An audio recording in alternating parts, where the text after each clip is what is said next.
mur, ce n'est pas du réchauffé.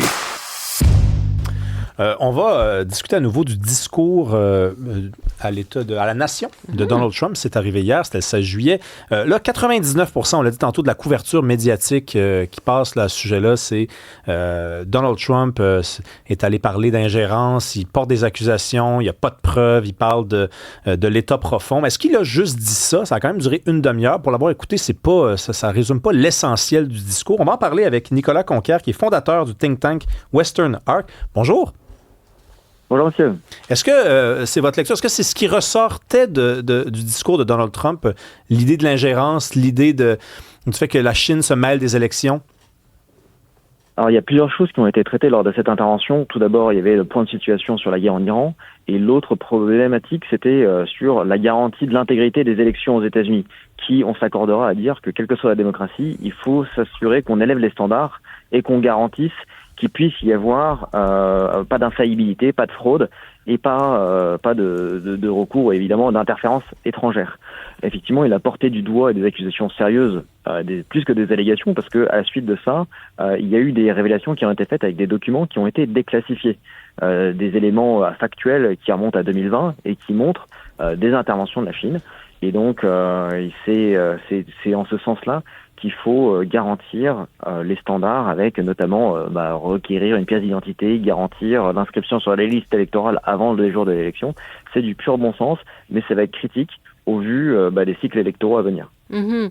Et Nicolas Conquier, ce qu'on entend aussi beaucoup aujourd'hui, notamment dans les critiques de ce discours à la nation de Donald Trump, c'est que il n'avance pas véritablement de preuves, que quand il dit qu'il y a des documents qui sont déclassifiés, ben au fond, quand on cherche un peu, on ne voit pas véritablement ces éléments-là de trucage et que comme quoi l'élection aurait été véritablement entachée de ce point de vue. Qu'est-ce que vous pensez de ces critiques qui disent qu'il n'avance pas de preuves et au fond, c'est un peu simplement de la communication politique?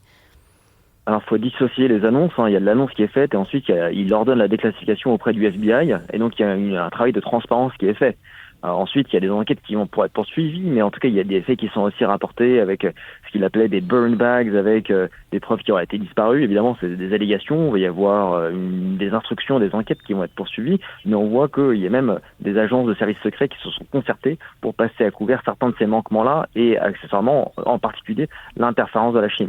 Voilà. En soi, moi, mon sujet, au-delà de la préoccupation d'une interférence électorale, c'est quand même un sujet qui est assez récurrent dans toutes les démocraties occidentales, c'est surtout d'élever les standards démocratiques. Et là, il y a un agenda qui est clé devant le Congrès, donc au Sénat aux États-Unis, qui est de passer le SAVE Act, qui vise à garantir le fait qu'on vous exige une pièce d'identité et pas une simple carte de bibliothèque pour aller voter.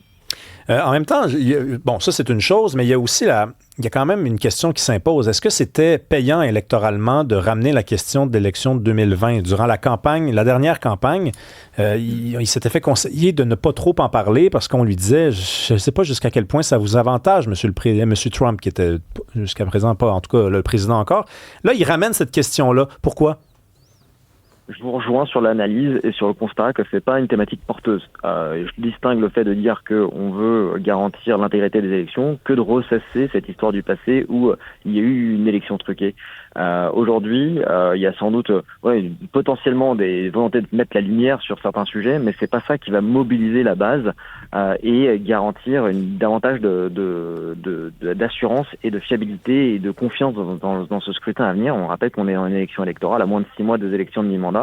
Mais effectivement, ça me semble pas être un sujet porteur, même si évidemment il y a beaucoup de soupçons qui sont portés tant sur les machines de décompte Dominion que évidemment des ingérences étrangères qui sont documentées parce que ça reste les vraies menaces qui pèsent sur notre démocratie. Mm-hmm. Et revenons donc sur cette adoption. C'est vrai que Donald Trump pousse là-dessus. Il met cette pression-là pour faire adopter le Save America Act au Sénat. Comment se fait-il qu'il n'arrive pas à faire adopter ça pour le moment? Et peut-être juste se résumer là, pour nos auditeurs, c'est quoi le but là, parce qu'il y a tout un débat entourant les pièces, par exemple, les pièces d'identité qu'on va demander aux électeurs en disant qu'il peut y avoir, d'un côté, les démocrates peuvent tirer avantage de ce qui se passe en ce moment, d'un autre côté, les républicains aussi ont certaines craintes. Donc, peut-être revenir sur le Save America Act. C'est quoi le but de ça et pourquoi ils n'arrivent pas à faire passer cette loi? Avant tout, c'est important de rappeler que le droit électoral, c'est une compétence des États, c'est pas une compétence fédérale. Et donc là, l'enjeu, ça serait d'une certaine forme de fédéraliser, de s'assurer que les règles soient les mêmes dans tous les États et de limiter, de s'assurer qu'on vote sur un jour plutôt que sur un mois entier. Ça vous choquera, vous comme moi, qu'on soit à une semaine après l'élection en Californie encore en train de compter des bulletins. C'est vraiment un affront à la démocratie qui est censée représenter les États-Unis. Vous vous souvenez peut-être des élections en 2000 en Floride, sur lesquelles 6 mois après, on était en train de recompter des bulletins qui avaient été mal poinçonnés. À la suite de ça, les démocrates et les républicains se sont mis d'un commun accord autour de la table en disant on va réformer le système et désormais, la Floride, le soir du jour de l'élection, ils arrivent à désigner le vainqueur. Ce que ça pose comme question, c'est aujourd'hui, comment est-ce qu'on fait pour imposer ce système qui, historiquement, n'a pas lieu d'être, enfin, n'était pas pertinent, alors qu'aujourd'hui, vous connaissez pas forcément l'identité des 800 000 personnes, des personnes qui habitent dans votre circonscription, et donc vous devez demander une pièce d'identité nationale ou de l'État, et donc d'élever les standards, parce que ce n'est pas le cas dans certains États qui peuvent occasionner de la fraude, ou du moins entraîner du soupçon et de la défiance démocratique.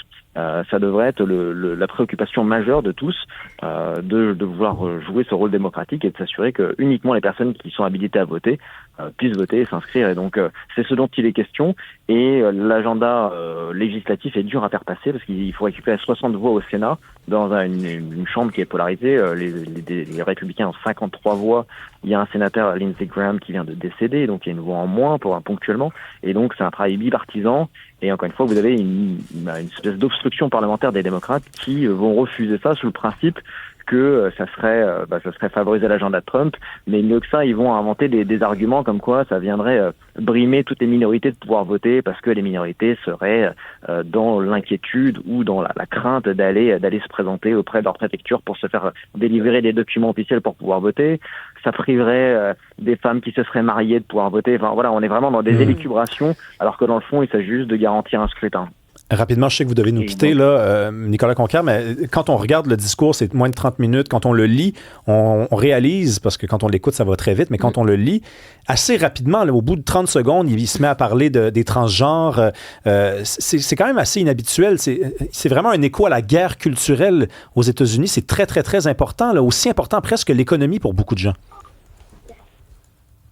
Oui, parce que voilà, la guerre culturelle, c'est la grande bataille de notre temps. C'est une bataille pour l'âme américaine. J'en parle moi dans mon livre Vers un Trump français. Ça a été un élément clé pour remobiliser des électorats qui étaient un peu désintéressés de la politique, voire même qui pouvaient être démocrates, mais qui ne cautionnaient pas les dérives sociétale de la frange radicale du Parti démocrate. Et donc, c'est une manière de retourner vers le bon sens, d'admettre qu'il y a une âme, une femme, c'est d'un point de définition biologique, scientifique, et que c'est pas sujet aux dernières nouveautés sociétales ou à la mode du professeur de sociologie de votre université diversifiée.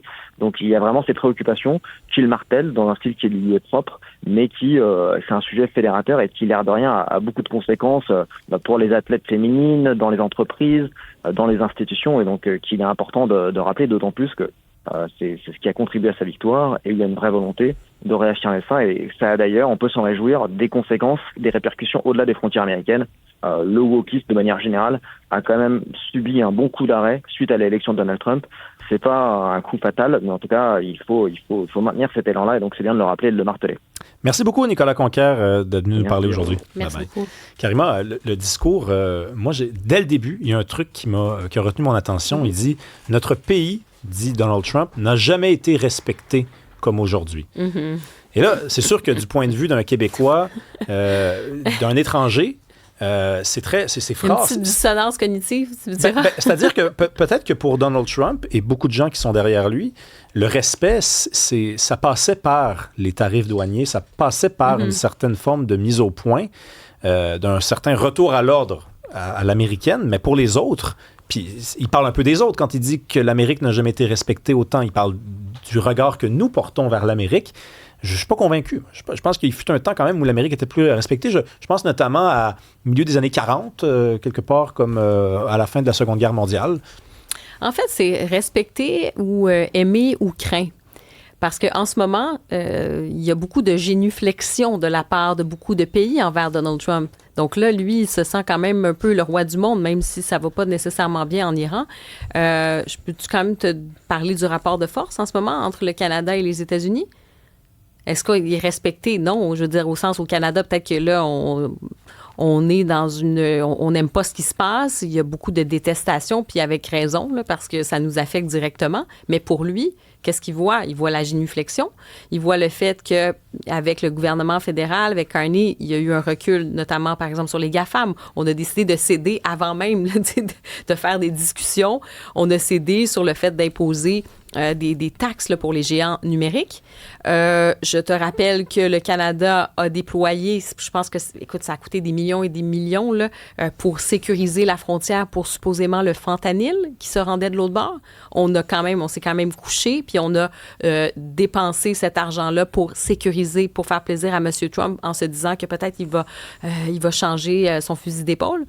Est-ce qu'il a réussi à faire plier les alliés de l'OTAN pour qu'ils dépensent plus pour leurs propres armements, pour leur défense en Europe? Lui, il dit, je vais dégager de ça. Maintenant, là, on est rendu qu'on se vante nous-mêmes ici, qu'on va arriver, qu'on a augmenté les dépenses militaires et on nous dit qu'on va augmenter encore plus le pourcentage du PIB pour augmenter les dépenses militaires. Et donc, lui, il voit que ça réagit quand même de l'autre côté. Donc, il y a beaucoup de génuflexion par rapport à l'Amérique. Cela dit... Mais c'est qu'une partie du respect, ça. C'est ça. Mais je ne sais pas si c'est du respect, mais c'est en tout cas j'essaie de mettre dans l'aspect de Donald Trump qui a l'impression d'être le roi du monde. Mm-hmm. Lui, il dit regardez ce qui se passe, regardez ce qu'ils font, puis regardez aujourd'hui. Là. Ben oui, je comprends. Mais ce n'est qu'une partie. Si pour lui, le respect, c'est on m'obéit et on suit ma ligne de conduite, ben moi, je suis pas assez naïf pour te dire que c'est pas un peu ça aussi, là. Je veux dire, le respect, ça passe par le pouvoir, mais ça passe pas que par le pouvoir. Ben on a quand même toutes les populations presque européennes, canadiennes, québécoises, name it, ont été sondées depuis 3-4 ans à savoir si l'Amérique les inspirait encore, s'ils détestaient ou pas l'Amérique. Et c'est en baisse partout, là. Le niveau d'inspiration de l'Amérique est en baisse, le niveau d'appréciation de l'Amérique est en baisse. Je ne dis pas que ça définit le respect entièrement, mais ça fait partie des indicateurs. C'est pour ça que je notais... Je faisais une distinction entre le respect, aimer l'Amérique, craindre l'Amérique. C'est pas la même chose. Non, en ce moment, il y en a qu'on a je veux dire, dépendamment sur quel spectre, mais il y a beaucoup de gens qui sont un peu découragés, qui n'ont pas envie d'aller aux États-Unis. En ce moment, là, on le voit même sur le tourisme, il y a eu un impact. Il y a eu ce boycott des États-Unis de la part de beaucoup de Canadiens et de Québécois. Ils disent, je n'irai pas aux États-Unis en ce moment.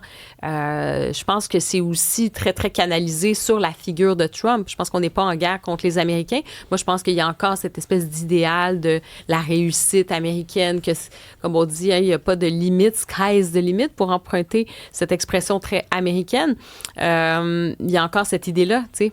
Oui, puis tu sais, il y a des gens qui sont nuancés sur Trump. Moi, je pense l'être, je pense que tu l'es aussi. Il y a des gens qui sont pro-Trump, et c'est leur droit, je les respecte. Par contre, je m'adresse à eux. Si vous êtes pro-Trump, est-ce que vous êtes pro-Amérique ou vous êtes pro-Trump? Oubliez pas une chose, là, il n'est pas plus important que l'Amérique. Peut-être que c'est ce qu'il fallait selon vous pour l'Amérique, mais il ne peut pas être plus important que l'Amérique. Ou alors, si c'est le cas pour vous, questionnez-vous. Parce que quand il dit, par exemple, dans son discours au tout début, il y a 2 ans, notre pays était mort. Il dit « Our country was dead 2 years ago ».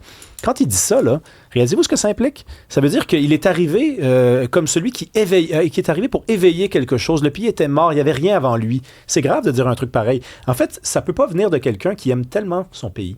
Quand tu dis qu'avant toi, ton pays était mort. Ça peut pas venir de quelqu'un qui aime ça, je pense que tu fais un mauvais procès. Là. Je pense qu'il doit l'aimer. Là. Les États-Unis, ils aiment son pays, mais après, il l'aime. Est-ce qu'il s'aime plus que son pays, par contre, pour dire une chose pareille? Ça, probablement. Oui, OK. On s'entend là-dessus. Il y a quand même la figure. Mais non, mais... Consensus. Non, parce que je veux dire, je ne ferais pas le procès. Il aime son pays, il n'aime pas son pays. Ouais. Est-ce qu'il est en train de faire du mal à son pays et aux Américains? Probablement, là, assurément. Je retire ce que j'ai dit. En fait, Donald Trump, c'est ça le... de l'enjeu, puis il y aura des livres d'histoire là-dessus, puis je pense qu'on n'aura pas fini d'en débattre. Mais je pense que Donald Trump, sur le fait pourquoi il a été élu, ça, c'est des éléments très importants. Puis on a parlé tout à l'heure avec Nicolas Conquer, il y avait aussi cette guerre culturelle, qu'on pense au wokisme ou des choses comme ça. Je pense que ça a pu être porteur, mais je pense qu'il fait mal aussi à certains éléments de cette guerre culturelle. Il fait mal à ça aujourd'hui parce qu'il est tellement caricatural, il est tellement, là, tu sais, il peinture ça, là, tu sais, grossièrement, et ça, son approche, tu sais, ne serait-ce que sur la question des flux migratoires. Moi, je suis quelqu'un qui croit qu'il faut faire ça de façon de façon plus intelligente, dans la mesure où, oui, on peut accueillir, mais on peut pas juste ouvrir complètement les frontières puis dire, ben finalement, n'importe qui, venez ici, vous allez être réfugié, il n'y a pas de problème. Tu sais, je crois à cette capacité-là d'intégration. Je pense qu'il faut qu'il y ait cette transmission culturelle, cet échange, puis on peut pas le faire quand c'est complètement déréglé.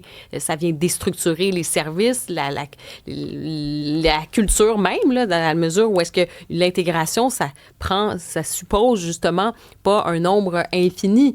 Donc, moi, je crois à ça, mais je crois que Donald Trump, dans son approche, que ce soit avec ICE, c'est contre-productif. Tu sais, il fait mal au fait de cette idée de dire, ben oui, là, on peut pas accueillir tout le monde. Puis ça, je pense pas que c'est mal de le dire.